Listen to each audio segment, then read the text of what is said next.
Hello and welcome. If you're just joining the room, we will be getting started shortly.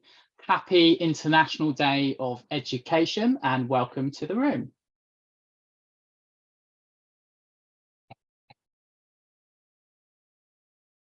Big warm welcome to everybody who's just joining the room. I can see the room filling up, which is fantastic. We have an absolutely incredible panel of educators and young people who are here today to share with you how they are embracing the global goals within their schools and communities.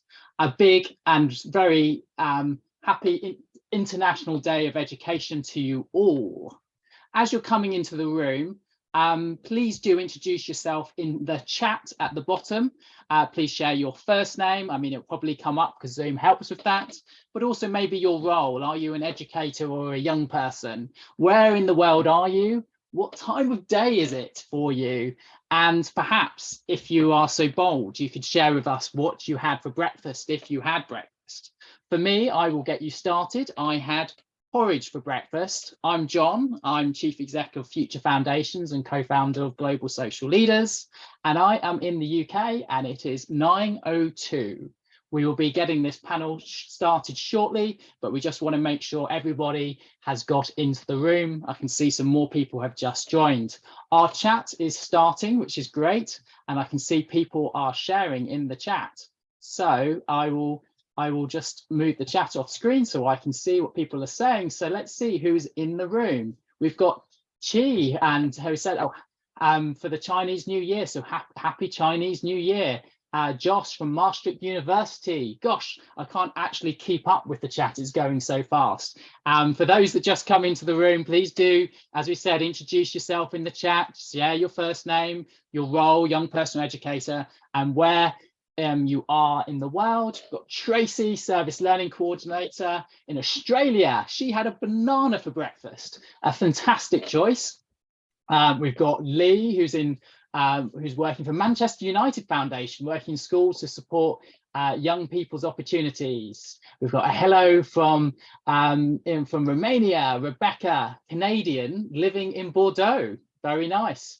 Who runs a small but mighty online school. We have Barnaba, who's in Kenya, Phil, who's from Pearson at Excel, here from London. Welcome, Phil. David from Nord Anglia in Dublin. Fantastic. We are a class of students, G611. Fantastic. Welcome, welcome. Sabine from Miramar. It's 3:30 p.m. here. Rachel, who's one of our panelists, revealed to us that it's about 3:30 in the morning for her. So I'm really amazed and inspired by the effort everyone has made to be here. But I do think we're up for a very, very special session today. We've got an absolutely fantastic panel. We will be getting started in about 30 seconds. In the meantime, feel free, if you have not already, introduce yourself to do so in the chat. As people are already doing, you will see you need to say your first name, your role, young person educator, are you from a school or an organization, what country you are in, because we've got Malak from Syria joining us. We've got Lindsay Lee, who's here from Hampshire in England, where I'm also joining you from. So just a few points. This webinar is being recorded. That is so that we can capture the learning from today and share it with those that aren't able to join us live. From a safeguarding point of view, today's panel does include some wonderful young people, so please do not take pictures or screenshots during the live session of our young people. We will share an approved recording afterwards, so do wait for that, and that will be emailed to all participants and you'll be able to share that more widely.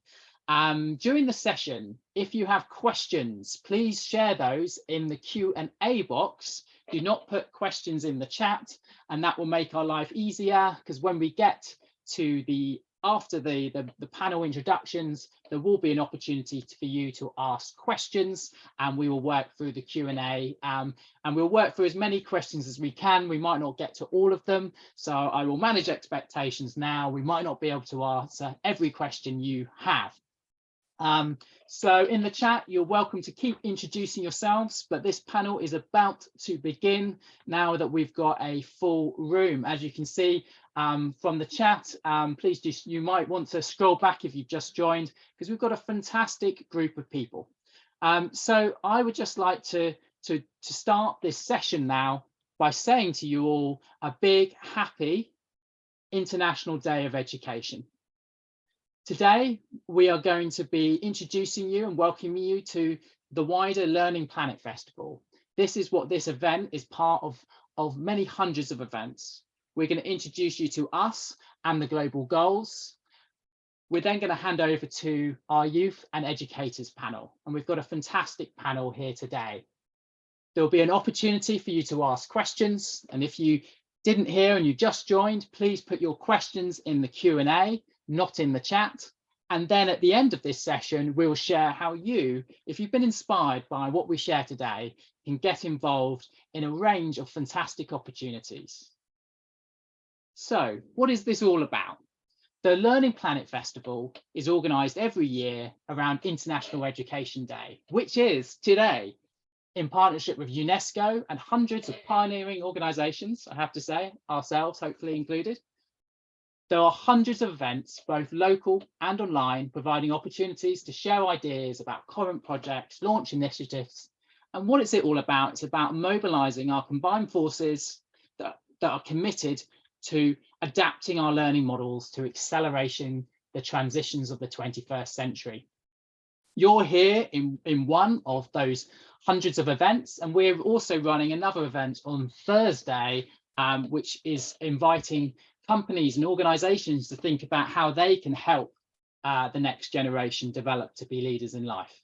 Do check out all the events on the program, and we will share that link again at the end and in the chat, and we will share it in the follow-up email that you'll get after this session. But I just want to take you to the context of where we are in education. On the International Education Day, we just had a very tough few years for education. 1.6 billion children have been out of school, and the loss of learning is estimated to be 2 trillion hours of instruction. That is huge. But the imminent threat to achieving the 2030 agenda cannot be solely attributed to the pandemic. We already had problems and inequality in education prior to the pandemic. So the scene that we want to sit today is the global responses have focused on mitigating immediate impact to get back to the pre-pandemic normal.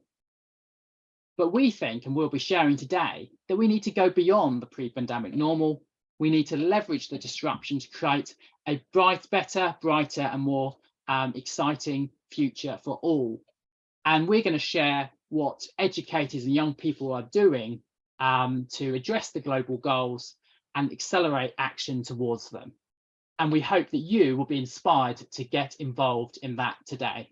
Without further ado, I would like to introduce our co-hosts, the world's largest lesson, Kinvara, who will share with you an introduction to them. Kinvara.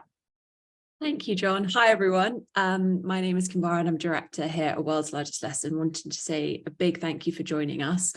I'm just going to very, very briefly talk for a couple of seconds about what World's Largest Lesson is. And we are an organisation working globally who really believe that learning is the first step to action. So what we do is we create free learning resources for children and young people to learn about and take action for the global goals. Everything we make is free and available in multiple languages. So I really, really encourage you to check out our website. And I know Noor will be telling you more about how to get involved with the work that we do at the end of the session. So thank you so much, everyone, for being here. Back to you, John. Thank you. And I'm John Harper, and I'm co-hosting today. And I'm from Future Foundations, which created Global Social Leaders back in 2013. We are building a global movement of socially conscious young people equipped to be leaders in life and society. We will share a little bit more about how you can get involved in Global Social Leaders shortly, but really what we want to be doing is showing to you that together we are supporting educators and young people to take action on the global goals. We could share how we do that, but I think it's better to hear from those that are already doing it in the field, in their countries. We have a fantastic panel of 2 educators and 3 young people. So without further ado, I would like to hand over to Rachel McDonald from Jamaica, it's 3:30 in the morning. So Rachel, please do introduce yourself.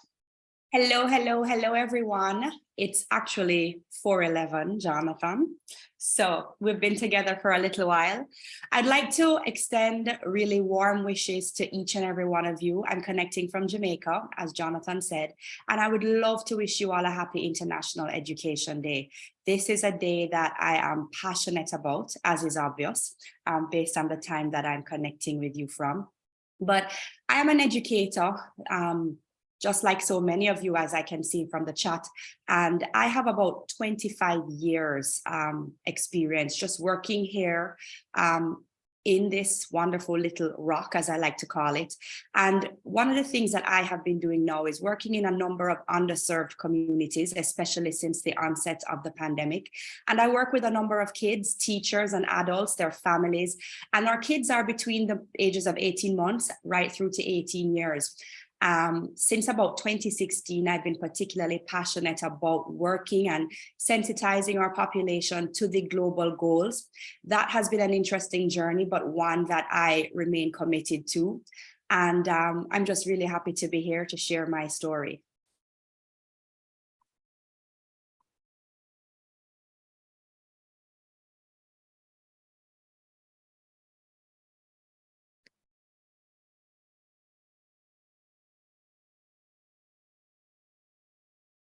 Jonathan, you were on mute.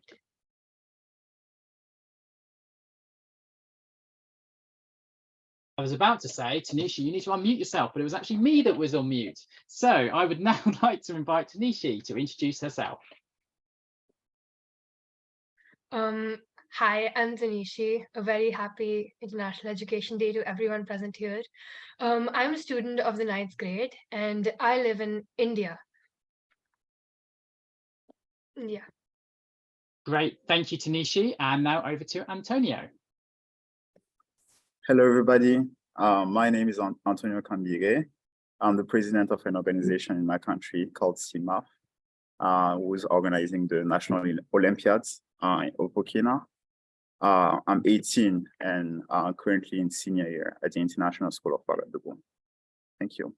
And I wish you all a very good International Day of Education. Thank you very much, Antonio. Lara. Hi, my name's Lara. I'm from Scotland and I'm a rights ambassador in my school, so I'm very passionate about rights and I share with my school like events that are happening around the world, and we make presentations to spread awareness of what's like all the sustainability goals and stuff. Fantastic, thank you, Lara. And now to Claire Olivia.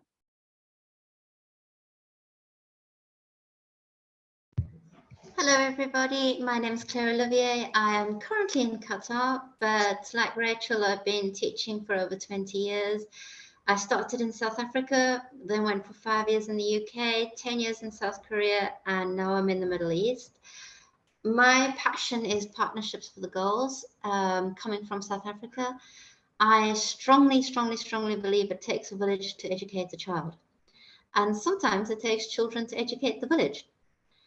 And yes, I've just seen amazing things happen when villagers get together and mobilize behind children. It's just, the impact is enormous.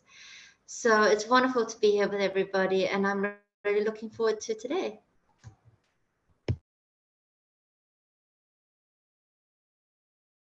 I'm speaking again, we've got muted. Thank you very much, Claire, and thank you to all our panelists for joining us today, and from different parts of the world. And it just shows you what the power of technology is, that we can all come together. And I'm looking at the chat and the introductions that came, and it's just amazing to see all the places and people that have made the time to join us, because I think we all share that we want education and to be better, to transform lives.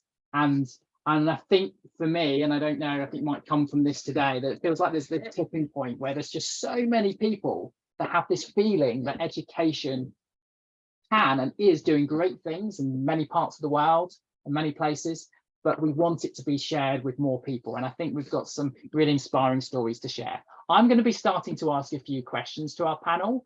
While I'm asking those questions and they're asking them, I would like to invite everyone in the audience to start asking questions in our Q&A. You will note that the chat has now been closed. We've done our intros, so now it's over to questions and answers. So please do just write questions in the Q&A box that you have for the panel. You can either direct them to the young people or to the educators, or you can ask a general question.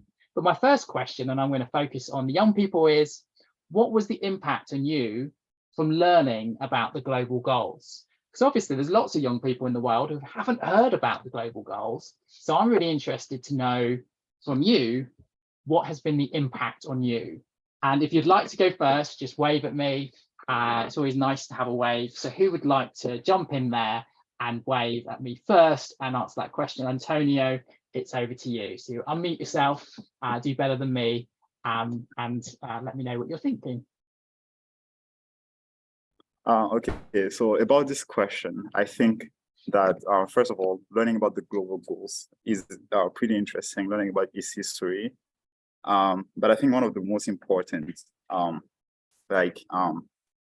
impacts that it could have on young people who want to have impact is basically getting them to know that they are not alone, and that there's this whole group of like hundreds or even thousands of other young people around the world that are also working towards the same goal that they are. I think that knowing that all of this network of people exists is a pretty big step into actually like accomplishing whatever you want to do. I don't know if I'm really clear here, but let me give an example. I didn't know that like here in Burkina, it's not really like it's not seen that a lot of like to see like a high schooler like me organize Olympiads in the national level. It's not something that you used to see. But then knowing that like other students in other countries do the same and do even more impactful things actually like inspired me to also stand up and do whatever I wanted to do for the better of education. So I think that's pretty important. Great, thank you very much, Antonio. And I think those points were brilliantly made. I think it's that feeling that you are part of something globally, and also that you can see and feel and understand what other people are doing, and that can inspire you. Tanishi or Lara, would you like to wave at me? Would you like to build on that point on the impact on you? Lara, you go next. So like Antonio said, I find it really interesting learning about the sustainability goals, and like so it's like so when we teach my class about it, I'm like sometimes I help my class learn about it. Like we always focus on one so we get like a good understanding of them, and we want to like, so I'll use quality education for example. We want to achieve that in everybody's life, and we want everybody to know like this, like we need to spread awareness and we need to help it in everybody's life. Great, thank you. Tanishi. For me, learning about the global goals was like an action plan.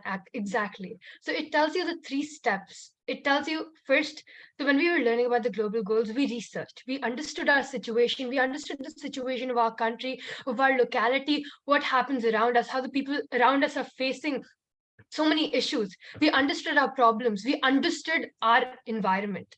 I think that's the main thing that the global goals taught me. And then after that, the global goals tell you what to do. They tell you, oh my God, I know that a person around me does not have access to education.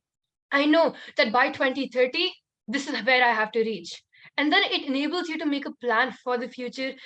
It's the complete way of knowing what to do, basically, for me. Great, thank you. I really like that, and I think like if you go on to the world's largest lesson, like you can see those sort of frameworks and those examples and those case studies. I'm now going to ask our educators a similar question. but see from their view and what they think the impact of learning about the global goals has had on their young people. Claire or Rachel, who would like to go first? I'll go first. You're going first. So, I mean, one of the things that I have loved about the global goals is just the stories, you know, the reality that I've been able to tap into in so many different parts of the world. And I'm going to give you a little story about this girl, right?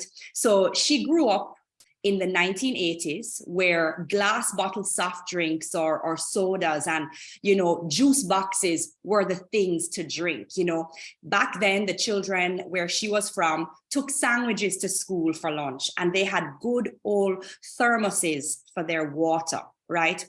And then you fast forward a few years to the late 80s, when there was a really, really bad hurricane and children were kept out of school for weeks and months, and there was no electricity and no water on the island for months. And it was horrible. And just imagine how this little girl felt. Just imagine feelings of fear, because there was just so much uncertainty that she and everyone else around her was faced with. So, you know, tap into that panic and that anxiety and that worry that would plague her every single solitary time another tropical storm, wave, or warning was announced, right? And then fast forward to about 2016, when that little girl is not so much a little girl anymore, but slightly an older woman, and she's being introduced to the global goals, and she's being invited to imagine this better world for all by 2030. And, you know, I like to tell that story because that's my story and that's my reality. And, you know, when I was introduced to these goals back then, I was literally mesmerized as an educator. And I was able to do things like prioritize workshops for all of my staff, and I made it mandatory for everyone to do those SDG workshops way back then. Regrettably, my staff was not as eager about the buy-in initially as I was, but several hours of workshops later, everyone saw just how important the goals were and just how connected they were to our curricula right here in Jamaica. And I think that's what made it very, very interesting. And thankfully, we were able to hop on to the world's largest lesson. And we did, you know, a full day's worth of activities in all my schools. And every single solitary classroom was able to zoom in on a goal. And, you know, everything just sort of changed after that, because what we found was that there was this energy, there was this ease in connection, and there was this great support that was available, especially in part through the world's largest lesson. And multilaterals and just everyone around made my job of introducing and embracing the global goals in our EduSpace just a whole lot easier. And I think without that initial support, it would have been a lot more difficult. So yes, I think it's important for stakeholders to prioritize and to embrace those global goals, particularly and especially right now. Couldn't agree more. Thank you, Rachel. Claire. Rachel, thank you so much for sharing that. I love stories. You know, when I was at school, and even when I first became a teacher, I think the attitude of education was we are educating because of someday, maybe someday. And, you know, the finger was always pointing at somebody else to fix the problems. And what I like about the global goals and what I like about my school's mission at the moment is there is no someday, there's now. There is now. And the global goals, I think, really empowers normal, everyday people. You know, the Dalai Lama said, if you think you're too small to make a difference, try sleeping in the room with a mosquito. The global goals has got all the mosquitoes buzzing together and making amazing things happen. In my school in South Korea, Seoul, one example is we had this little group of 13, 14-year-old kids, and they were trying to feed 500 homeless people. And these were people very elderly. They couldn't take care of themselves, and their crop of vegetables failed. But we had the little grade ones who had been part of the global goals of zero hunger, and they had been growing food too, and their crop didn't fail. And they grew enough radishes, these little 4- and 5-year-olds, to feed 500 people. And it didn't stop there. So during COVID, the lockdown, our children could no longer go and feed the homeless because obviously everybody was in lockdown. It didn't stop their parents. They were so like, I can't let my children down, that the parents hired companies and caterers to feed the homeless in our city. And they never missed a meal during COVID. And who would have thought that 11-year-olds and 5-year-olds would be able to make that much of a difference? Currently here in Qatar, our young people are writing a research. We've realized, for example, that there is no information available about the medical plants in Qatar and the biodiversity in Qatar. It's just not available. And we've managed to get that information from the museum archives. And our little 12 and 13-year-olds are writing research journals by children, for children, that are actually being shared by the adults. And we've managed to partner with Quranic Gardens and the museums.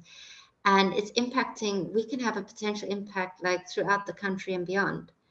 So these children are learning that I might be small, I might be a mosquito, but if we buzz and we buzz together, we can still make a powerful difference. So simply from an empowerment, I tend to agree with Tanishi. It gives you a game plan and it makes you realize, yes, I can actually do something about this. Thank you very much, Claire. And I'll just, I'm just looking through the questions that we've got and just related to some of the points here. Can I just ask Rachel and Claire very quickly, do you explicitly reference the SDGs or call them the global goals, sort of, and also how, there's a question here, is how schools being involved in SDGs, considering there is a curriculum to follow, how do you justify incorporating the SDGs, especially in the global south? Do you want to go first on that one? Oh, I love that question so much. I'm actually the coordinator of service in action at my school. And one of the things that I always say to people is, if you use the global goals, and yes, we do use them, we explicitly reference them, these allow for authentic learning. So instead of giving your child an essay to write that means nothing,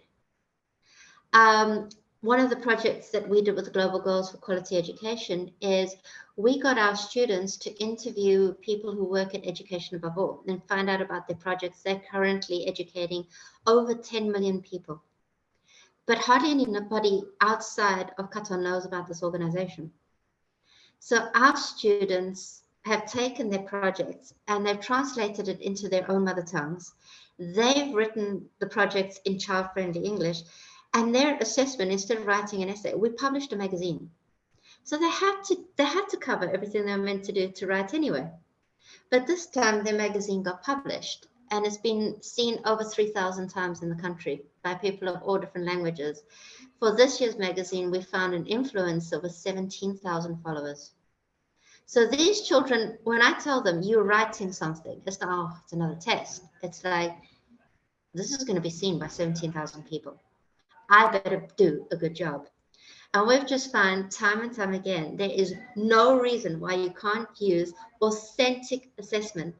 Our design and technology department designed a playground. We did about life on land, and they designed a rehabilitation playground for the animal shelter. So there was pigeon ramps, there was toys for the dogs to play on, and they built that from scratch. Nearly every single child involved in that project got the highest possible grades because it was meaningful. They were prepared to invest in their learning. So yeah, I'm looking forward to hear what everybody else says about this. I agree with you, Claire. One of the things that I love about sensitizing everyone to the global goals is just how authentic we can allow for learning to be, for engagement to be, for the sensitization to be. I love the authenticity. I love the idea that our kids and our families get a chance to collaborate and just ride on their creativity. You know, I have a teacher right now. You know, we joined forces recently for climate action. We're an island, of course, and we feel the effects of climate action more and more every week. And her children live in a small town where I live called Kingston. And the majority of the food we eat as an island comes from another place about 3 hours away called St. Elizabeth. But in the last few months, the farmers in St. Elizabeth who are responsible for feeding our island have faced severe drought. So there has not been enough water. And I loved seeing those children take that problem on, literally call the farmers, speak to the farmers, plan a field trip. And the next thing you know, the STEM, they're incorporating a STEM session, and they're learning about, ways in which they can create a water harvesting system, and they can solve this problem so that the people in the rest of our island can eat food. And to me, that's how learning should be. Learning ought to be fun, learning ought to be hands-on. And for me, learning has to be connected. And thankfully, by referencing the goals, exposing people to the goals, we get a chance for that to happen and for that to come to life. And I just think that's what perhaps I love the most about, these global goals. I love how authentic and how real they are to our specific areas. Great, thank you both. And I just think this thing that's coming through to me is this idea of authentic assessment and almost that external involvement and inspiration. And I think it's about how we make learning real and real life. By doing those things, it actually in a way makes the educator's life. Claire, I'm going to come back to you because I want to I'll jump to the young people, and then and so I just want to kind of ask them a little bit more about what support they've had from their school and community to learn and take action on the goals, and also to bring in a question from a mum in the audience of teenagers. And she's just curious to know who introduced you to the goals, and then in the first place, and what motivated you to become an advocate, to kind of do what you're doing. Like what's the motivation behind that? So we almost just want to hear a little bit more from each of you to just share with us kind of what you're doing, what support you've had, and what motivated you. So who would like to go first with that one? Tanishi, you just got on there, so it's going to be Tanishi, Lara, then Antonio. Tanishi, go for it. Firstly, I'd just like to say that the teachers were talking about how they're making classes interesting.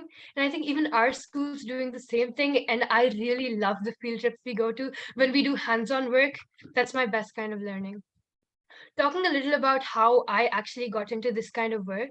So in my school, we have this subject known as global perspectives. And this subject basically talks about how, what are the issues in our society? We learn about the issues in our society. We research, we go interview people, as Rachel and Claire both stated, and we understand the problems and actually work towards it. I realized that my passion was global goals entirely through this subject. So when I was learning global perspectives, I identified 3 main problems in my society. The lack of access to education, unequal access to education, and there being no quality education. And then I actually started working on these 3. I started tutoring a group of 15 to 20 people around my locality itself. And that is how I understood about what kind of problems these people had. So when I talked to these people, they told me about how they were living in a poverty trap. So I live in a place where we have different socioeconomic groups of people, and people who are not, who have less money in their families, and people who have less money in their families face a lot of difficulty in getting out of the poverty trap. The poverty trap they've been facing has been going on for generations, where because the parents do not have money, the children cannot get education, and because the children cannot get education, when they grow up, they might not get very high paying jobs, and therefore they might still be in poverty, and the cycle continues. Other kids tell me that because their families do not have enough money, sometimes they're forced to work as well. Some of the kids tell me that because their families do not have money, they're forced to take care of their younger siblings. And things like this that are preventing them from going to school. So when I tutor them, I just teach them the basics. I teach them the ABCs, the 1, 2, 3s, something that might help them get into the public education system, because India has an amazing government public education system. But again, the problem with this education system is compared to the private schools, it still lacks a little bit. And I feel the way it lacks, the public education system compared to the private education system, is mostly because they do not do activities as fun as private schools. As Rachel and Claire were talking about, they do not get children to go on field trips. They do not do activities like theater with the children. And recently, I and a few of my friends allowed these children, we made a play for saving water. And these children, we wrote the play, we taught them how to act. And these children acted on saving water. They won the district competition for it. And I mean, they completely loved it. So I understand the teacher's point of view a little bit, and I really love how the children loved it. I mean, they were smiling so much, and yeah, that's just it. Thank you. Thank you, Tanishi. That was wonderful. Lara. So in my school, we have lots of different committees. Sorry, my voice is gone. So we all have lots of different committees. So we all have different roles. So sometimes we have like road safety. So sometimes we might have some of the older children like helping younger kids, like teaching younger kids about roads and stuff. But I'm in the rights committee. And so each week we do a presentation based on an event that's going on around the world. So Holocaust Memorial Day is this Friday. So we're doing a presentation on Holocaust Memorial Day. So we're like teaching children, me and my rights group, we're teaching children and like sharing with them like events that are happening around the world, and we're helping them like get to know all these events more. Antonio, thank you, Lara.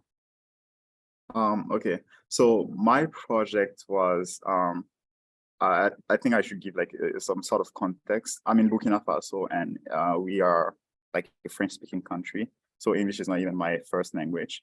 But I got into an international school where I learned English starting in 9th grade, and this is like from there I applied to a bunch of programs, and I got into one that is called Canada USA Math Camp. So when I was participating in this camp, I basically like noticed around me that a lot of people were really accomplished in their mathematical background. And all of this was basically due to the fact that they had a lot of support from the beginning. They have Olympiads in their countries, they have training camps in their countries, and they even have teams going to the IMO, the International Mathematics Olympiad, every year. And this was basically, for me, this seemed kind of odd that all of those opportunities were available to those students in the US and in Europe, but not in my country. Like to show even the difference here, because I can speak English, I could apply to other programs like the Summer Science program and the Atlas Fellowship and get into those programs. But all of the students in my country who might even be smarter than me just cannot have access to those opportunities.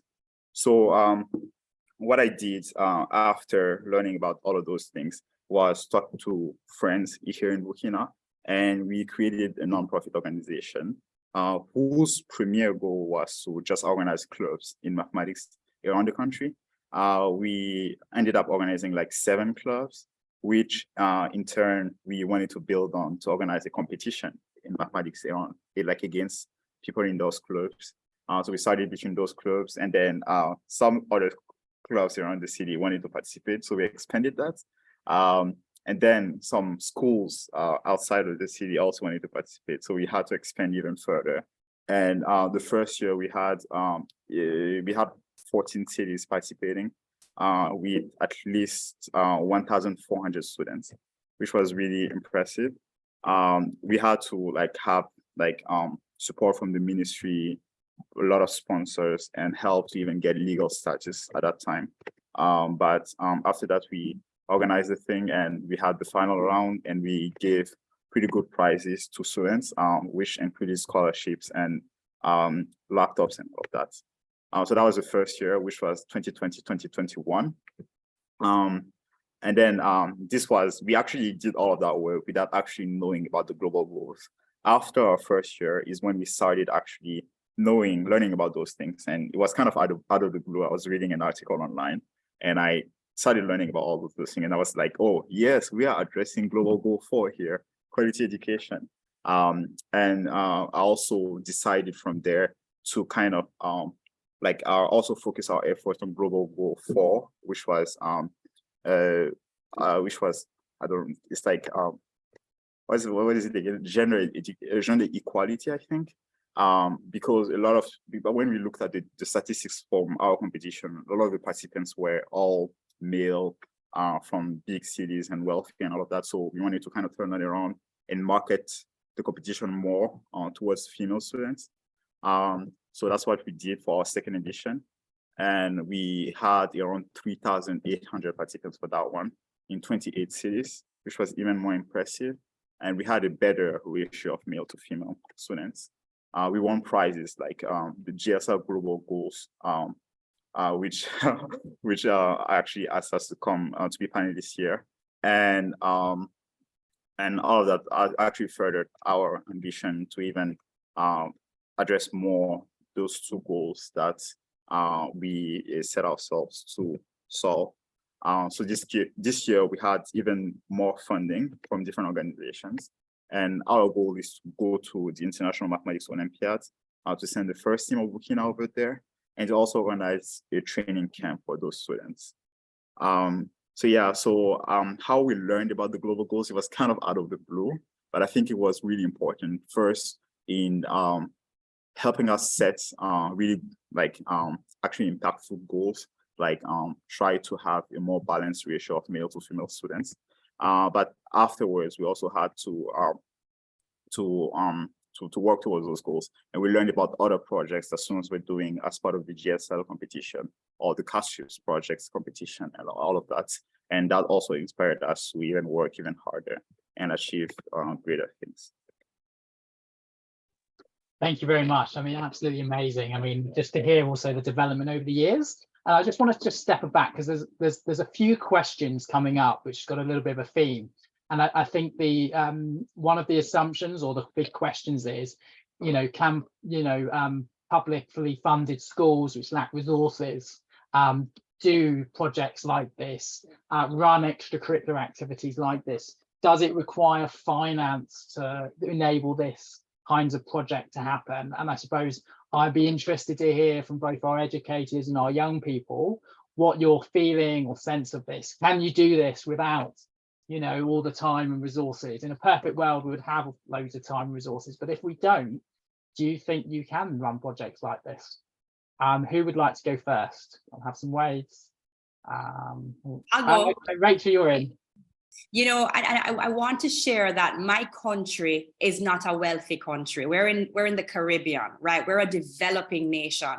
And, we have been able to find ways to connect it to our national curriculum. It takes a little time, it takes a lot more effort, but it is not expensive, it's not difficult, right? Creativity doesn't always have to cost us. And that's something that I want to remind everyone of. When I was trying to impact my EduSpaces initially, I was able to make the rules at the time. Thankfully, I had my own schools and I had my own spaces. So I was able to kind of chart the direction that we wanted persons to head towards. And, many other educators can do the same thing. Like I said it earlier, with the help of the world's largest lesson, there are so many ideas, there's so much information that is free that you can literally take and make it your own and make it unique and special to your space, right? But, it's always good to push towards a more national support, for example. I see our government taking steps towards the global goals. For example, our ministry with responsibility for climate change and the environment has recently given local endorsements to a climate action education program by the NGO that I work with called Take Action Global. That has not cost any money, but that has just cost some time and interest by educators like me. We're working now on getting the Ministry of Education to give an additional endorsement for that, for the Climate Action Project, which is a free 6-week program that supports teachers and educators. So I would tell you, if you're interested, just go after it, right? But find those goals that are passionate to you. We live on a rock, or rather an island in the Caribbean. So we see and we feel the detrimental and irreplaceable effects of the climate crisis daily. We see the water level rising. There is less beach for us to play on.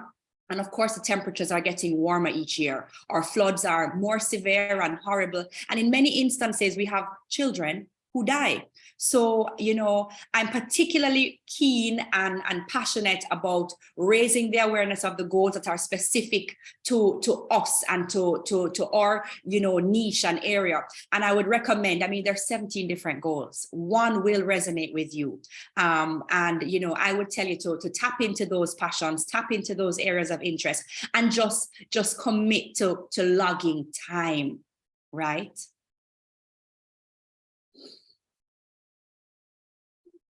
So maybe I can talk next.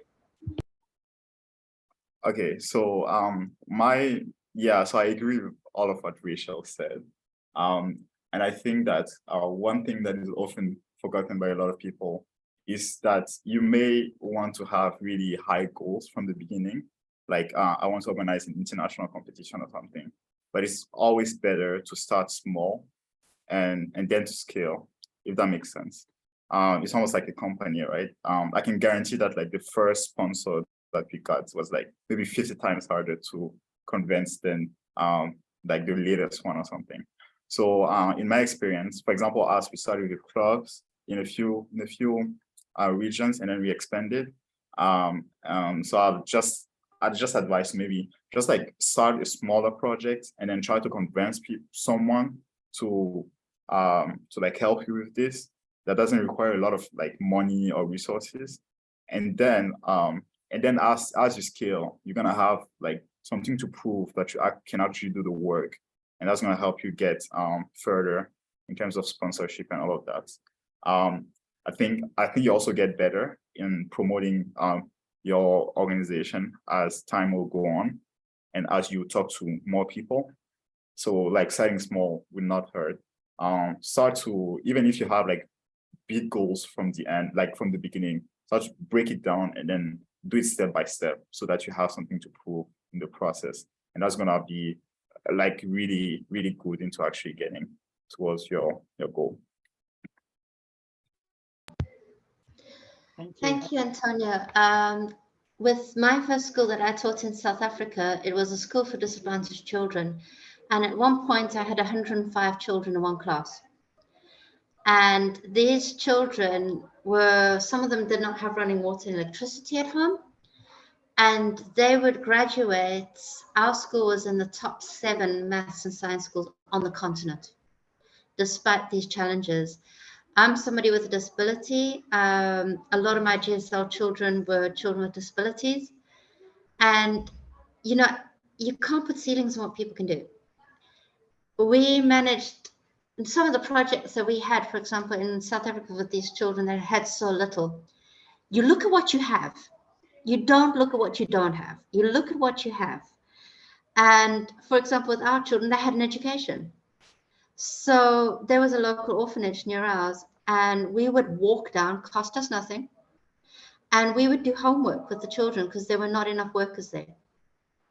That cost absolutely nothing. There was a group of children in South Korea. We made sensory toys. We used recycled clothing and we stuffed the toys with plastic bags.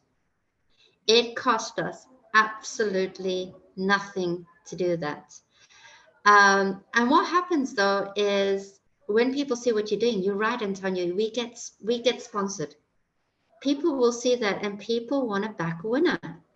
So here in Qatar during the lockdown, again, we had no funding. We had nothing to do service in action. But when people saw there was a bunch of 10-year-old kids planting a garden and trying to preserve the pollinators and trying to do something where everybody was hiding and being scared, suddenly local businesses stepped up and were like, we'll help you. We'll help you. And I think there's something about the power of children. It's really hard to say no to children who are standing up and doing something. So whether you're a state school or a public school, if you have young people and they are on passion, when a young person looks at somebody and goes, I'm trying to make a difference, please help me. Very often the answer is going to be yes in some form or another. But don't look at your barriers, look at what you have, look at what you can do with what you have. And that's where the empowerment comes from. Thank you, Claire. And I'm just going to pass over to Lara, because I'd be interested from like the work you're doing on rights. Has that needed money or finance, or you've been able to do it without many resources? So in my rights committee, so we normally do PowerPoint, so that's on our Chromebooks. So we normally don't use paper because that's like not very good. So we normally like, it doesn't cost, well, obviously like the Chromebooks obviously cost something, but like it didn't cost anything to make the PowerPoint. Like even if we just give up like maybe our lunch break or something to create a PowerPoint for our audience that we'll be showing it to, like like we all have really good ideas. Like we need a theme, and then we can just like think of a PowerPoint, and then like we always like help and stuff. And so every year at Christmas, so my school has a massive tree, and they always have like, so they always tell people to like bring in some like food that they maybe don't use at home, or like maybe even clothing or like teddies or something. So we always give it to charity. And then so like children in the world who don't have as much as us, they can get like something for Christmas, or it might help families with like food and stuff. Thank you very much, Lara. And just Tanisha, did you want to come in there on that one? Yeah, sure. So when I look at time and money, I don't think we should quantify those things when we're defining education. Education is something that as I stated in my answer before, is something that is the answer to everything. It's the answer to solving every problem we have. And if we provide quality education, and if we provide the right type of education, I think it's just the right way to go. I think Claire mentioned this when she said that when people come together, I think the buzz of mosquitoes, when people come together, even if all of us denote a little bit of time to get, or even money or resources, together we can make a big change. Thank you very much, Tanisha. And I'm just conscious that we're coming up to 8 minutes to go. I mean, this session is just, you know, I've just seen the energy from the time when everyone came into the room and shared where in the world they are, to hearing from the young people and our educators. I think the passion is palpable, and I've been really also interested in the Q&A, where we haven't been able to address some of the questions. Some of the people in the audience have been commenting and sharing some of their case studies and examples. So my apologies that we haven't been able to ask all the questions, but I suppose my massive thank you to our audience for coming with fantastic questions. And I think it's just a sign of this, as I said earlier, almost this tipping point, this agenda that I feel is happening, where there's so many people that have this energy and passion for change and transformation within schools, within education. And it just feels like as Claire said, you know, I think we need to listen to young people. They you know, they want something different. They want real learning, and they want to be prepared to solve real world issues. And they need to be, because we have those real world issues. And then my other point is, almost sometimes I feel that we almost share that the burden now is on to prepare young people for this challenging future. And I feel like that burden is unfairly passed, and almost we as adults, as educators, as schools, actually need to support, enable our young people. And I love it when Claire was saying, oh, young person was doing a project, I'm now going to share it, and I'm going to help some connections and bring some support to them. And I think that's the bit that I'm really interested in, is how can our parents get involved? How can our teachers get involved? How do we get our community, our village back involved in schools? And that happened during the pandemic. Parents got involved. They realized how hard it is to teach. I had 3 children at home, and I realized how hard. And how do we keep that movement involved? And that's the next point that we're coming to, is how can those in the audience get involved in this movement and also benefit from the support that is out there that often people don't know is there. So we are now going to share just little ways in which you can get involved. So I'm going to invite Noor from World's Largest Lesson to come on and just share 3 ways you can get support if you want to take action and share the goals within your school, within education. Noor. Thank you so much, Jonathan. I want to start by doing a shout out to all the amazing teachers here, especially those who have joined previous sessions with the world's largest lesson. You're doing amazing. Happy International Education Day. And as we've been trying to say, there are ways for you to get involved. From a world's largest lesson point of view, first thing you can do is sign up to our newsletter. You will get anything you need to know that has to do with the global goals, any events we have planned soon, anything that new resources we've let out, and the latest updates and news. That's your first point of information about anything you want to get involved. The second thing is we have free resources all over our website. And we have on the homepage, there's a bit that says getting started. It's right in pink in the middle of the screen. So you can check that if you're teaching the goal for the first times and for the first time, you don't know where to start. But also there is on the resources page, there's a resource matrix where you can filter by age group, by the lesson length, or the global goal you'd like to teach your students around. Last but not least, throughout last year and until today, we've been running a survey that has been questioning students and children around the world. What do they think about education and what they are learning? And we're closing it today, and launching coming soon in March, we will be sharing a report that has the voices of young people. On that report, you will be able to hear ideas from more than 33,000 students from 93 countries who have been saying how would they like to transform education and what do they want to see change.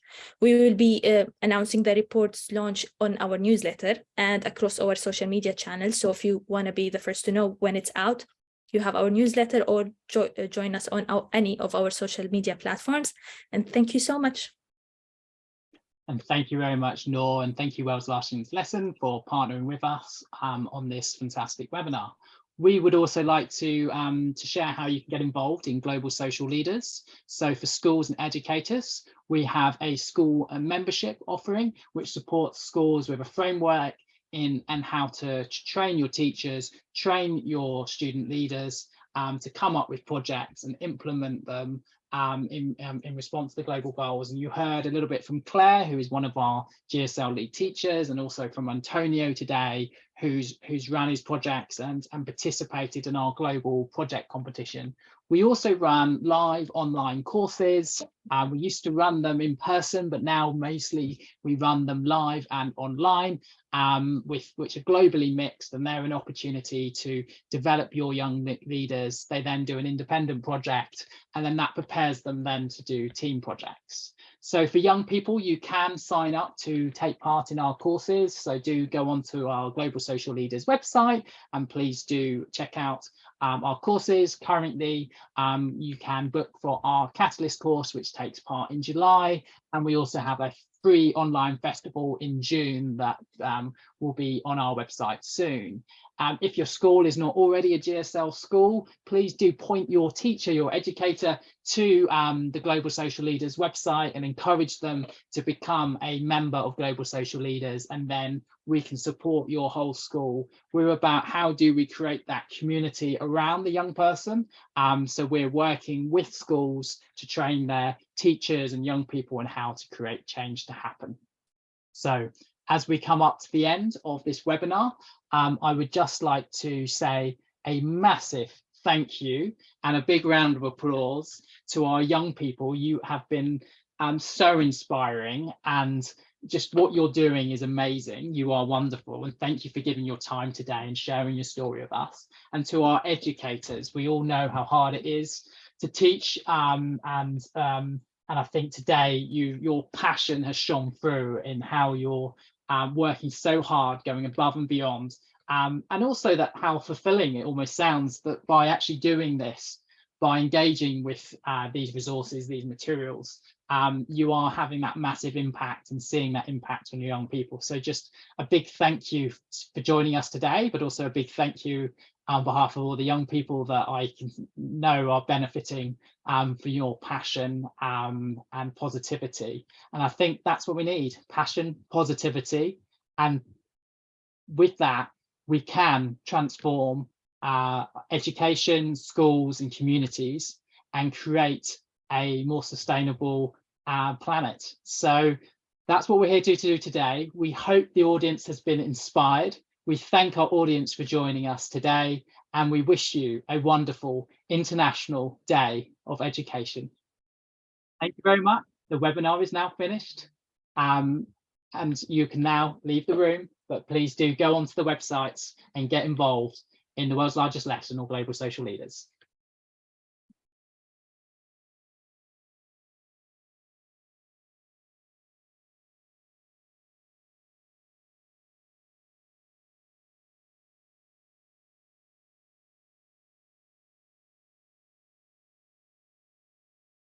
And Steph will shortly be closing the room. But for those that have joined, thank you so much for coming. And you are now free to go and get involved in the rest of your day. The room will be closing shortly.